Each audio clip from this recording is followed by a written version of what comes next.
The Detroit Lions have made a few moves, including the release of Quinton Dunbar. Let's Talk Lions. Welcome back to an all-new episode here at Let's Talk Lions. My name is Jay. Thank you for hanging out. Bills-Lions preseason game tonight. It's here, baby, and I am amped. This is going to be a great game. I'm really excited to see some of our starters get in there, see what they can do. However, that's not what I'm talking about today. I know the preseason game is tonight.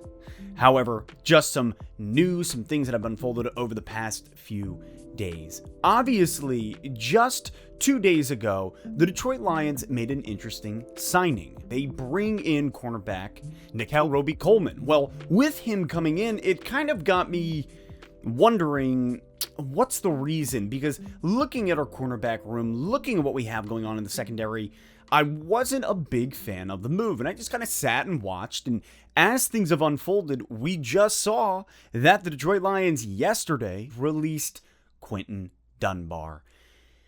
All of it is beginning to slowly make sense. Quinton Dunbar coming off of that 2020 season where he was just riddled with injuries in Seattle. It was a whole thing. So obviously we bring him in here, I believe on a 1-year deal. Well, with that 1-year deal, all of a sudden training camp rolls around and the boy's nowhere to be found. He only played a total of 6 games with Seattle in the 2020 season. A few thoughts regarding the release of Quinton Dunbar. Look, Dunbar has not really been in it throughout training camp. Coming into training camp, he's been dealing with a personal issue, whatever that personal issue is, I'm unsure of. I'm not really sure if it's even been disclosed outside of the coaching staff of the Detroit Lions organization. However, he's been dealing with this personal issue, hasn't been a part of training camp, and listen, that's going to put you in a bind. That's going to put you in a bind when it comes to competition with others and with yourself. Where are you in your own training, in your own health?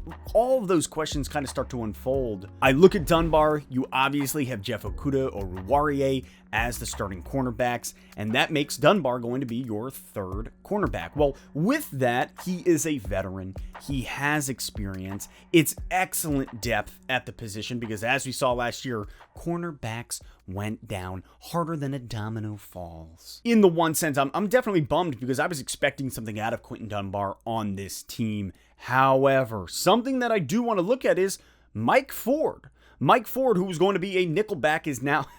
Nickelback. Nah, we're not going there. Ford, who's mostly going to play in the nickel, is now looking like he's going to transition to the outside, according to Campbell. And that is fascinating. And I'll tell you what, after going to training camp and watching Mike Ford, there's been a solid amount of progress. He has made a tremendous amount of progress. And yes, he is more nickel forward. That's where he's finding a lot of success. However, it sounds like his flexibility, the transition to the outside, is going to happen, and it sounds like he's going to be playing both positions. One of the areas where the Dunbar release does hurt us the most is we have a lot of inexperienced depth at the corner position. You're looking at Iffy. You're looking at the undrafted free agent, Jerry Jacobs. And lastly, you're looking at Alex Brown. I believe it's his second year in the NFL. So inexperienced players kind of taking up those back slots. Would have been really, really nice to have a guy like Dunbar sitting in there at the third spot. And now it all loops back to the initial addition of Coleman, playing in the slot. That's where he plays, that's where he is good, and we know that we are adding depth there by bringing him in. However, you're going to be watching him kind of duking it out against Mike Ford for that position. So how is it all going to play out? How is it all going to work? Initially bringing in Coleman, I was like, I'm not the biggest fan of this.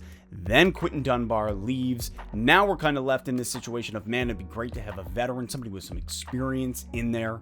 This is going to be a very intriguing maneuver all right before the first preseason game. Kind of getting interesting, and that's what I love about this time in August, when the shuffling of the deck becomes wild, because somebody stuck a couple jokers in there, and you're like, when do we even play a game with this? I can't say I ever have. Maybe Go Fish? Memory? Concentration?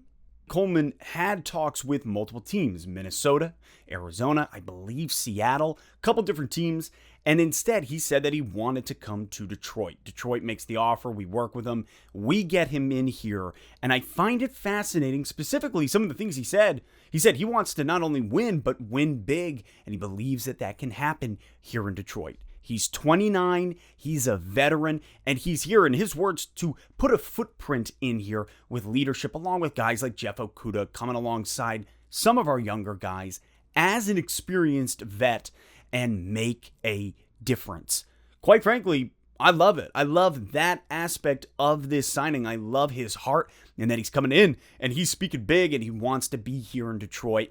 Hey, all the power to you, Mr. Coleman. A very interesting twist in all of this is obviously the relationships that Coleman has with some of the staff here in Detroit. I'm talking Ray Agnew, Brad Holmes, and Aubrey Pleasant, our secondaries coach. Coleman will be going up against Mike Ford for the starting nickel job. However, it's very interesting, everything that I was just talking about, very interesting with Mike Ford transitioning not just from the nickel, but into that third cornerback spot now that Quinton Dunbar has been released. So at first, with the signing, I was like, I don't know, what's the point of this? Next thing you know, Dunbar's gone. Mike Ford finds the transition between the two positions, and maybe it works out in our favor, getting a guy with experience to come in and make a big splash, and maybe even start in the nickel position. All in all, some wild, wacky, and weird things happening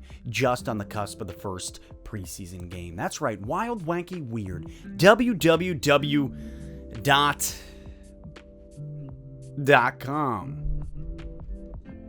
You can fill in the blank. How do you guys feel about bringing in Coleman? Drop your thoughts in the comments. You know I'm looking forward to reading it. And get ready, Detroit versus Buffalo tonight. I'll catch you next time on Let's Talk Lions.